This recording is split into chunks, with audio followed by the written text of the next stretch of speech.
And as a member who have very recently been a student too, I would like to shed some light on the facets that are not as rosy as the government might think. Despite NEP 2020's clear directive and the Kothari Commission's long-standing recommendation for 6% of GDP in education, the Ministry of Education's allocation is less than half of what has been recommended.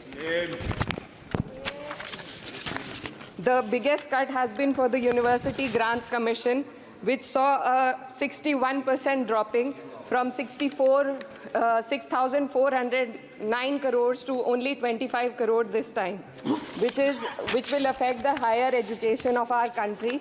And in 2020, India's average learning adjusted years of schooling was 7.1 years, lagging behind countries like Mexico, Kenya, Sri Lanka, Iran, UAE and even Palestine. Ma'am, पिछले 7 साल में देश भर में 70 paper leak हुए हैं, जिससे 2 करोड़ युवाओं की जिंदगी बर्बाद हुई है।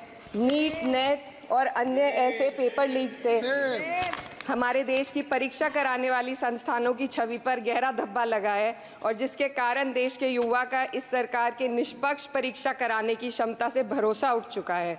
इसी के संदर्भ में NCRB की जो स्टूडेंट सुसाइड रेट है वो 7.6 हो गई है, ऐसा 2022 की रिपोर्ट में बताया गया था।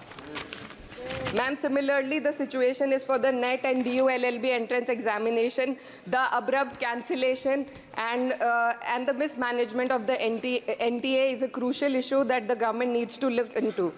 Ma'am, I would also like to bring to your attention the discrimination against minorities in this budget allocation, especially in the case of closure of the Maulana Azad Foundation.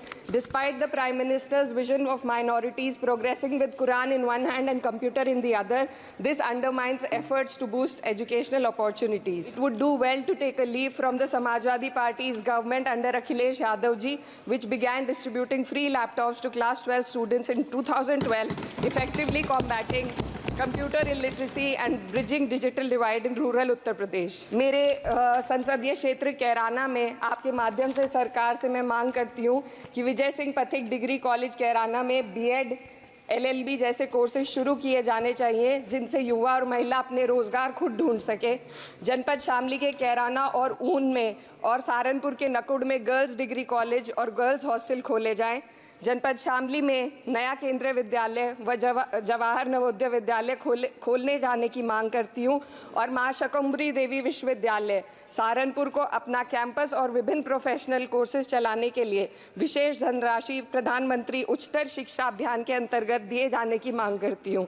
Uttar Pradesh राज्य में शिक्षा मित्रों का संयोजन अध्यापकों के पद पर किया जाए ताकि प्राइमरी एवं जूनियर हाई स्कूलों में शिक्षकों की कमी को दूर किया जा सके। धन्यवाद।